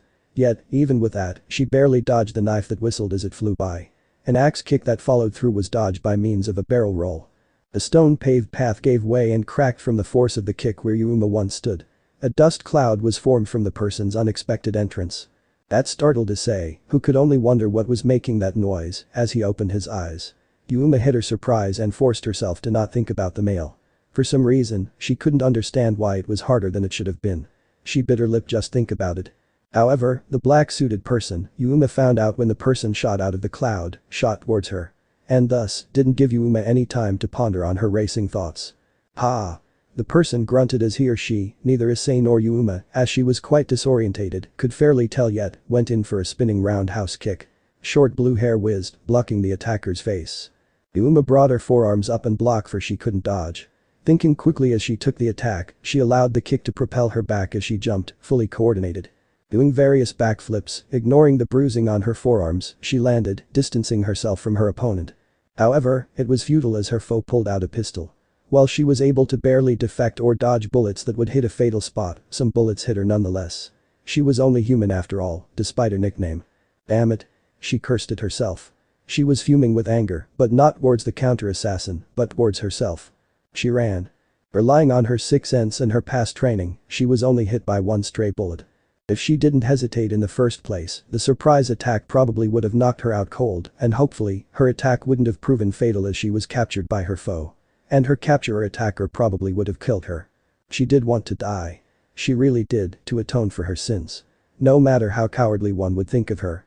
Yet, despite that, she wanted to go back to her family that she didn't deserve. She was losing her memories of them, and thus, was also losing her will to live. However, she wanted to persevere. But she couldn't help but question, why? Why now? Why? Why was it now that she was unprepared? Why was it after 7 years that she was losing her will to kill? Why was it only at the end that she failed? Her emotions and composition was in complete disarray, especially after taking the full brunt of her hidden self. She wanted to cry, but when she realized she already was, she felt angrier and, yet, sadder. Only one of two persons behind her saw the tears. That person was mainly confused and was none other than the brown-haired male, Issei. Are you okay? The person, who scared off Yuma, turned towards him. The female decided that it would only be a waste of energy to purse the running girl, for she was faster than she was. A young woman shone with her chin-length blue that had a green fringe on the right side of her face. Her eyes, piercing and unforgiving, were the shade of dark honey, as they seemed to glower and flicking in the light behind the trees. The skin-tight black suit was short-sleeved unitered with pauldrons. It paired with the fingerless gloves that reached to her biceps and thigh-high boots, which carried pocket straps for a gun and/or knife. Her skin, although shown in a little amount, was fairly pale. Issei flinched and fell back at the girl's sudden movement for him. What just happened was what he wanted to say. Was he going to get attacked too? Where did this blue-haired person in a battle attire come from? Why did they fight? How could they fight like that? Why was Yuma crying? I'm Zenovia. I was sent by Shido-sama to watch over you, as she heard a stray group from the Gremory was making a move here in Kao. The girl glanced towards Yuma's way before continuing, it seems Shido-sama's intuition was correct. An assassin was targeting someone in her territory. Oddly, he began ponder over the fact that the random person said her territory, meaning it belonged to someone. However, didn't wonder too long on that fact. Are you saying that Yuma-san was trying to? He didn't want to finish. The girl who was cute almost beyond his comprehension and fell on him multiple times, wanted him dead, and could most definitely do it. Was she mad because she fell on him, though he was pretty sure that 2 out of 3 falls were her fault, but still. He shook his head, Yuma didn't seem like that kind of person to him. Especially when he remembered the tears he saw and the sorrow she felt for him as he spoke with her. Or the fact that she seemed to really thank him for helping him. It sure looked like it. At her blunt statement, a silence arose. It was somewhat ironic because his wish was for whatever was bothering Yuma to be resolved. Faintly, he wondered if attacking him would resolve what was bothering her. Issei only came to the park to clear his mind. However, instead, his walk to the park caused his mind to be filled with various thoughts that he knew would only serve to keep him up at night. Hello, Shido-sama. Issei noticed a pause from hearing Zenovia on cell phone as he left his thoughts. Yes, but it was taken care of, for now that is. Who is this Shido-sama? Issei questioned. Irina-sama, your childhood friend, at least that's what I've heard. Zenovia looked a bit confused too, as she placed a hand to her chin. Wait, what does he have anything to do with this? Never mind. Issei shook his head, sighing heavily. So, what now? Zenovia paused, shooting a look towards Yuma's direction. All I know is that I shall protect you for Shido-sama. She didn't elaborate past that. For a moment, Issei was lost for words. Then suddenly, he turned, trudging on, I think I'm just going to go home. He didn't bother looking behind him. Issei had switched into his yukata and just made dinner, although strangely early. He ignored all questioning about his odd behavior. Leaving the bathroom, Issei sighed, phew, what a terrible Friday. Issei swore something was disturbingly watching him. However, there was nothing every time he looked back and around. Late morning, Sunday. Trudging through the town was boring, as he had focused himself on showing Yuma around the town. However, Friday's event, still fresh within his mind, severed his plans. However, ever since the events of Friday, he felt that he was being followed even though he could never find the perpetrator. Yet that Sunday, he didn't feel such a presence or following. As a result, Issei, bored beyond his usual, kept to a slow walk as he wandered the town. Issei found himself drawn to a shop, a simple flower shop called Minami's. Perhaps, it was the events of Friday, or his faint memory of his past, that, for some reason, drew him into the shop. Bing, buying, bing. The ringing of the entrance bell resounded as Issei entered. Welcome. A woman with long navy blue hair greeted him with a wide grin that didn't fade or stiffened. She wore a revealing reddish-violet button-up top that had a wide collar and matched her miniskirt. Tacked onto her top, a white badge read her name in red, Amano Calawerner. Around her neck, she wore a simple golden necklace. Issei was taken aback a bit. He wasn't used to such a greeting unless it came from Yudo, his father or his friendly Yakuza. Everyone in the town, at least, knew him by face as the Sekiryuu Clan's heir and feared him based on his clan's power, whatever it may be. With a bit of hesitation, he returned the greeting. Hello. She waved lightly, is there anything I can help you with? Her ponytail shook over her left shoulder with every turn of her head. No, I'm just looking around. Issei wondered if she was new to the town or simply didn't mind who he was. I hope you find something then. The woman turned from him, returning to what she was originally doing. I wonder what's in here. Issei searched around, feeling flowers every once in a while. He found it a bit weird that he was at some random flower shop when he didn't care for flowers that much. Suddenly, he stopped at a familiar flower. It was a simple purple flower with a brownish-yellow center, and yet, it reminded him of a certain female. She seemed sad, looking at it. Issei frowned at the implication. Perhaps, it was all just a lie, but a part of him somewhere within him didn't want to believe that. Oh, you like that flower? Startling him, Calawerner spoke from behind him in a curious voice. This flower reminds me of my daughter, she used to hunt these little things for me. Issei blinked, feeling cold as her words became a mess. That means the surname coincidence, possibly, wasn't just a coincidence, or perhaps it was just that big of a coincidence. That conclusion put him on the edge, drying his throat. However, if it wasn't a coincidence, it meant Yuma wasn't lying when she spoke about her mother and the flower. Then, perhaps, she wasn't as evil as a part of him made her out to be. The woman rambled on. Don't seek, her teacher, that big weirdo, is hogging my beautiful Yuma-chan. Even having the same first name, he doubted that it was a fluke by then. But, she said she was coming back in a week. The woman hugged herself. I can't wait to see her after 5 years. My baby girl is coming home. He couldn't help but ask, even despite how rude he thought he would be. Why so long?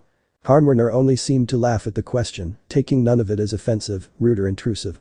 That's the thing, I don't know. All I know is that she is traveling either for school, whatever it may be, or for a job. Then she paused, her expression changed, and her voice felt a bit guilty as she continued. You know, Issei wasn't sure if she was talking to him or to herself now. I feel a bit guilty having the chance to sit at home all day, letting my daughter work hard and abroad. It wasn't always like this, but that's why I'm here, working for a friend to get off my lazy bum. So she hasn't probably heard of me yet. Then she walked away with a hand in her ponytail, laughing, and her massive breasts shook along. Don't mind me, I'm just some old woman rambling. I don't think you're that old, Ka-san. Issei blinked down towards a girl who suddenly appeared and looked to be in some sort of middle school uniform, probably a private academy based on its more than refined look. Her hair had been styled into blonde twin ponytails by 2 large black ribbon. Her eyes blue, contrasting with her brown and green uniform, glittered with an exceptional happiness. However, Harmwerner didn't turn, and whether she took offense was unreadable, as she was busying herself rearranging some pots. I'll be in the back if you need me. Jumping up and down, the girl, full of glee, introduced herself. Hi, I'm Amano Middlet. Nice to meet you, Ani-san. Ha-san. Yuma has a sister. Ani-san. Even before he realized it, his tongue and mouth moved, even as it was dry. Are you, perhaps, the sister to Amano Yuma-san? You know Wani-san. Her pale blue eyes twinkled as she stared up at him. How is she? Does she still carry that key? Is she really pretty? Are you her boyfriend? Are you? Issei blushed at the assumption and the sudden attention. She just transferred into my class. He waved his arms out since she was still asking questions. Key?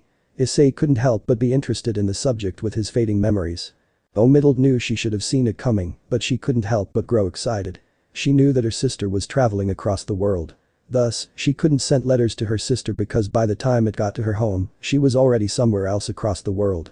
Well, she found it a bit weird that she rarely stayed at one place for very long, she couldn't do anything. Looking at the girl's downcast expression, Issei felt he should say something, though wary of Yuma's family. She was really shy, but she looked pretty, but was that all a lie? And she fell on me multiple times. Issei laughed as the girl beside him giggled. One time there was jam stuck to my face. One-san was always clumsy in the morning. She wiped tears from laughter from her face. I thought she'll grow out of the habit. Middlet felt really happy talking to the stranger, who actually knew her sister. He knew his sister and told her things about her, things she always wondered about. The thing was she wished she could be the one to see her and play with her like this One-san did. Anoe, are you okay? Huh? There were more tears falling from her face. It's nothing. She pulled at her sleeves, using them to wipe at her tears. The stranger, Issei, didn't say anything. Silence rose, only for her occasional sniffle breaking at every few moments. They were seated outside the shop on a simple wooden bench. The Ashen sky was cloudy, but not so much that it looked as if it would rain. The part of town they currently resided only had few people who didn't work this day, and thus, it was only every once in a while that another stranger passed by. The stranger in a large trench coat and a tan fedora came by, his face shadowed over. His pace only slowed as he passed by and returned its original speed after. Ho!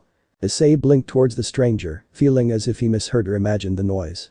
I just really miss her. The girl swung her feet, staring down towards the bland pavement. Her hair lifelessly dangled past her shoulders and twitched with every movement of hers. Huh? One-san, I haven't seen her in a long time. She averted her face from Issei so he wouldn't see her expression. I'm sure you'll see her again. Issei pulled out his phone at around lunchtime. He was pretty hungry. Well, he did want to take Middlet with him, he doubted that she would want to go with a stranger like him, even if she did know his sister. And Issei didn't exactly trust Yuma, so, by extension, her family. Issei pulled himself off the bench. I'm going to go. He smiled and waved. See ya. Come again. The girl waved appreciatively and smiled back at him. Tell me more about One-san. At that, Issei didn't let his frown show. Speaking to Middlet wasted quite a bit of time, enough that he felt hungry again. Then he felt something watching him again. But, whoever it was had a different feel to it, though he wasn't sure how or why he could tell the difference. Trying his best to look indifferent, Issei found himself wondering, yet again. And? So how was this story? I hope you like it. And if you like it, share this story with your friends and like the video too. And don't forget to subscribe our channel for daily awesome fanfiction. Okay, it's time for me to go. Bye bye.